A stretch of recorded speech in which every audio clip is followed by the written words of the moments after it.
days, and a little lawlessness had occurred. Nevertheless, multitudes of refugees had assembled for protection in the Greek and Armenian schools, churches, and hospitals in anticipation of the coming attack.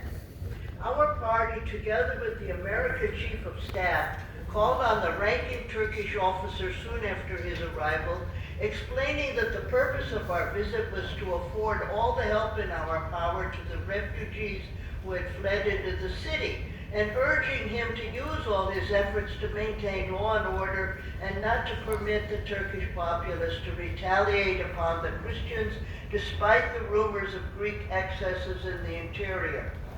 He gave us the most profuse assurances that his troops would maintain perfect order, but hardly had we left the government building when rumors of looting and killing reached our ears, and by nightfall revolver shots could be heard all over the Christian quarter, and we learned that bands of armed men had already invaded the Armenian quarter and were robbing and killing the inhabitants. By the time of landing until the night of the fire, I was on shore all the time, making my headquarters at the YWCA, which was guarded by a squad of U.S. Marines, and where 300 to 400 women and children had crowded into the compound for protection.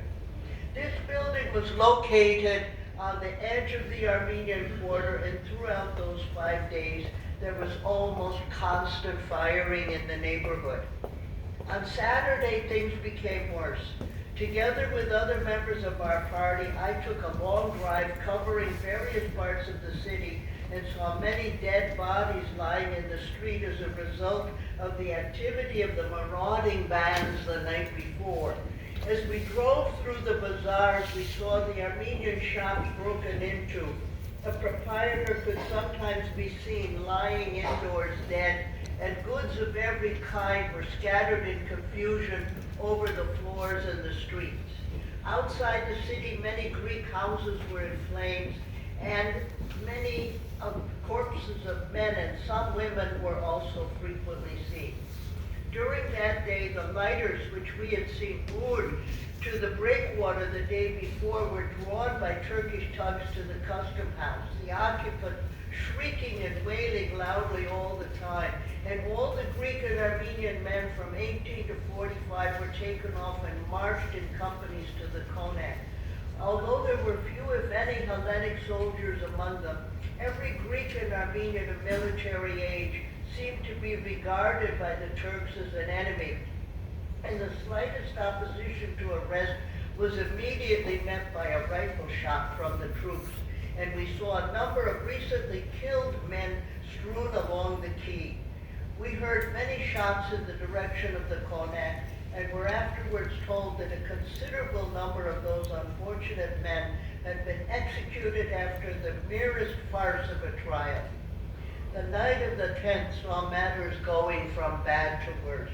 Although a strict proclamation calling on all the inhabitants of Smyrna to give up their arms to the authorities had been issued, as usual, the order applied only to Christians. And during all the time I was in Smyrna, although I saw scores of dead Greeks and Armenians in the streets, I saw only one Turk who had been killed. The 11th passed in much the same manner as the 10th.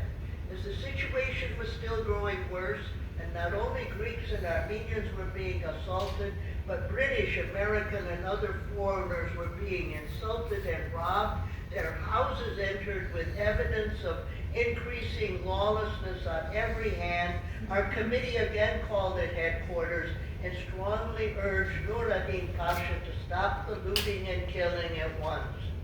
By this time, large forces of troops had entered the city, and there was no excuse possible on grounds of insufficient force to restore order. Our interview was far from satisfactory. The Pasha was in a fanatical and cynical mood and intimated that the restoration of order could not be expected to take place at once, and that whatever the troops of Smyrna might do was nothing to what the Greeks had done in the interior. He assured us, however, that a new proclamation, which he was issuing, would promptly restore order to the city and bade us have our minds at ease. The looting and killing went on, however, just the same, all night, and when the morning of the 12th came, the condition of the Armenian quarter was truly frightful. Almost every street was blocked by a mass of debris from the looted houses, broken furniture, wearing apparel, books, lamps, and glassware strewed in the streets and pavements, and there were numerous corpses in every direction. Now, one Armenian house in 5 had escaped, and often on looking through the doorway, the dead body of the man or woman of the house was the first object to be seen. On looking more closely at the houses which were still intact, I saw written in chalk in Turkish characters on a number of them, either on the door or on the facade, the words Jewish house, evidently a warning to the looters to respect non-Christian property, and a clear indication that the destruction had been carefully and systematically planned. By this time, of course, the Christian population was thoroughly terrorized. Their able-bodied men had been taken away during the previous days. Multitudes of women and children had been driven out of the Christian quarters of the city and were later started on foot toward the interior, and those who remained in the Armenian quarter, either camping out in the streets or hiding in cellars, would gladly have fled elsewhere were it not for fear of the marauding bands, which were now composed of both civilians and soldiers, the latter joining freely with the former in their lawless work. By this time also the sanitary problem had become a serious one. The stench from dead bodies was everywhere apparent, and in the bazaars the Armenian and some of the Greek meat shops, which had been locked up for several days, were in indescribable condition. On Wednesday morning, September 13th, a very strong south wind commenced to blow, and very early in the afternoon, fire was reported in the Armenian quarter. From the YWCA building, I saw 2 large columns of smoke ascending from the edge of the Armenian quarter near the open space which separates it from the Turkish quarter. And the American ladies in the American schools further up in the Armenian quarter declared that shortly before the fire commenced, they had seen in 2 instances a soldier accompanying a Turkish civilian who was carrying a kerosene tin disappear around a corner or into a doorway, and that it was from those directions that shortly afterwards the fire appeared to take its origin. It was said by them that the fire commenced in not less than 4 separate places. The fierce wind fanned the flames, and the fire department seemed to make no headway against them. I watched the efforts of the firemen, and it seemed to me that they were playing with the fire rather than actually trying to put it out. About 4 p.m. it was evident that the city was doomed, and all the relief workers, missionaries, foreign residents, Marines worked together to convey as many as possible of the panic-stricken population to the quay. The fires by this time had coalesced, and a terrific wind was carrying them irresistibly forwards in the direction of the quay. As evening came on, the streets presented a lurid and tragic appearance, crammed with refugees driven on partly by the flames, in many cases by threats and blows from the soldiers who took the last opportunity to hold people up and rob them whenever they could. Probably from 200,000 to 300,000 people finally found their way to the quay.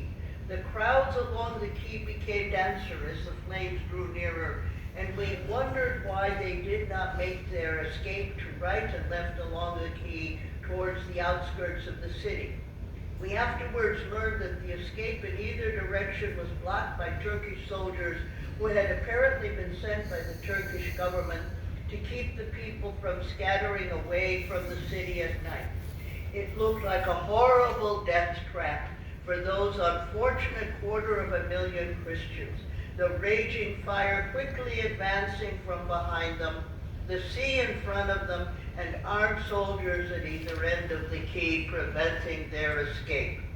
Rapidly, the fire came closer to the quay until the houses fronting it were soon a raging and crackling mass of flames. The volume of shrieks and wails which arose from 250,000 throats was heartrending and could be heard above the roar of the fire and the constant rattle of what sounded like machine guns. But as though by a kindly act of providence, as the flames approached the water's edge, a countercurrent of air seemed to carry them vertically upwards so that comparatively few people were burned. The houses facing the waterfront were many of them of solid stone construction and seemed for a while to offer walls of protection for the people, when suddenly we were horrified as we looked through our glasses to see groups of soldiers gathering embers together along the seafront of these very houses and pouring some kind of liquid on them, apparently kerosene, deliberately set fire to the unconsumed houses along the waterfront. I saw at least 20 such fires started all along the quay. It looked like a deliberate effort to burn the Christians. After some hesitation on the part of the commanders of the warships of various nationalities, the claims of humanity at last superseded all questions of policy, and British, French, Italian, and American warships alike worked gallantly from midnight until dawn to save as many of the people as possible. Boats and launches from the battleships, cruisers and destroyers plied back and forth from ship to quay and back again, crowded with refugees, and had there been enough ships in the harbor, practically the whole Christian population of Smyrna could have been saved that night. As it was, every square foot of available deck space was utilized, and many thousands were saved. Unfortunately, the warships could not get permission to make the quick trips back and forth to the islands, which might have completed the evacuation of the refugees, and as time wore on and only an occasional boatload could be taken, the Turkish authorities hardened their hearts once more than ever against the Christian population, refused to let any man of military age leave at all, tried to put obstructions in the way of all Armenians, and before the end of the week arrived, they gathered the women and children by the thousands from the quay, from the fields and streets that had not been burned, and drove them off into the interior. And I make this solemn declaration, conscientiously believing the same to be true, and by virtue of the provisions of the Statutory Declaration Act of 1835, Wilfred M. Post, M.D.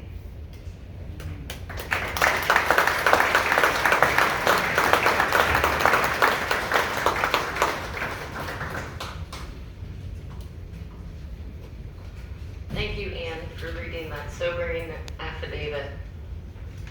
Now welcome Sophia Belardos, a third-generation Greek-American who will tell her great-great-grandparents' story who escaped Smyrna while it was burning. Sophia's father found a tape where his great-grandfather describes what he witnessed. Sophia is an upstander to speak and share this information with us today, preserving the memory of this catastrophe. Now, Sophia.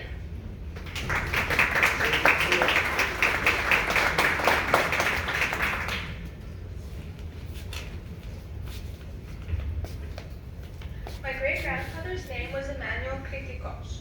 He was born in 1909 near the town of what is now known as Didima, Turkey. Before the name of the village was changed, it was known as Yerokas. His father, my great-great-grandfather, was born on the island of Crete. It was common in those days to name someone after where they came from. So when he and his family settled in Asia Minor, the community gave him the name Kritikos. My great-grandmother's name was Maria. She was born in 1914 in the same village in Asia Minor as my great-grandfather. Her family and my great-grandfather's family went through some difficult times in Greece. I learned about my great-grandfather's life in Asia Minor through several videos, which my family were fortunate enough to have kept. I've seen many photos of him, but this is the first time I heard him speak. He spoke about the Turkish army's terrible crimes against the Greek villagers living there. They didn't want to leave their homes, but felt they had no other choice. In September of 1922, they gathered as much as they could carry and headed straight towards the nearest port city of Smyrna. He had no idea at the time what was waiting for them there. He described the horrors he saw on the roads. He saw massive fires set by the Turkish army, and at one point, his brother Nikolaos witnessed the bishop of the Greek church being arrested by the Turkish army and terribly stabbed to death. Talking about it made him very emotional. My great-grandfather felt exceptionally lucky that he and his family were able to get on a boat and leave Smyrna unharmed. He could never forget the view from the boat as they left their homeland. From Smyrna, they headed towards the island of Ikaria. There they were greeted by the islanders with open arms. The people cared for and fed my great-grandfather and his family. He was forever grateful to the people of Ikaria for taking care of them, even though they only stayed for a few months. From there, they went to the island of Naxos, where they settled for about 3 years. He remembers the homes they lived in were very small and broken down, but they were thankful for their lives. In Naxos, they worked as tobacco farmers and led a very hard life. However, my great-grandmother and her family had a much harder time in Greece.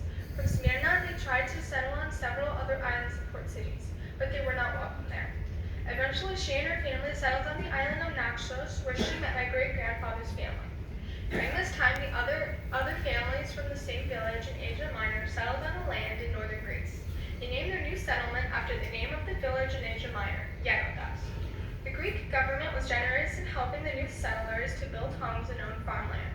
So my great-grandparents' families left Naxos and headed towards northern Greece to reunite with the other villagers from Asia Minor. Once there, they worked as tobacco farmers and started their new lives. My great-grandparents married and had 4 children, one of which is my grandmother, Sophia, who I am named after. I have also visited the village of Genodas many times and saw the home where my great-grandparents lived. The people there are very kind. When I was in Greece this past summer, my aunt Despina told me that the year of 2022 is the 100-year anniversary of the Smyrna disaster. They celebrate that on September 24th. It is sad that no one is alive today in the village to remember the horrific events of 1922. But many there have strong memories of what happened to their families and how difficult it was to settle in Greece. I am telling the story to honor the memory of my great-grandparents, and I hope that my generation and future generations remember what happened to my family and other families who lived in Asia Minor.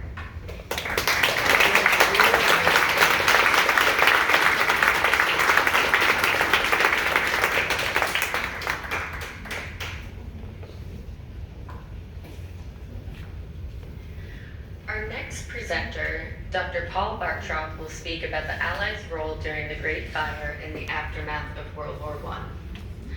He has traveled all the way from Australia to be here today, and he was actually my professor at Stockton University. Paul Bartrop is a multi-award winning scholar of genocide and the Holocaust. He is Professor Emeritus of History at Florida Gulf Coast University, Fort Myers, Florida, and Principal Fellow in the History at the University of Melbourne, Australia. Until December 2020, he was the Professor of History and Director of the Center for Holocaust and Genocide Research at Florida Gulf Coast University. He has held numerous other positions, including the Ida E. King Distinguished Visiting Professor of Holocaust and Genocide Studies at Stockton University, the University of South Australia, the Jewish Holocaust Center, Melbourne, Scholar in Residence at Martin Springer Institute for Teaching the Holocaust,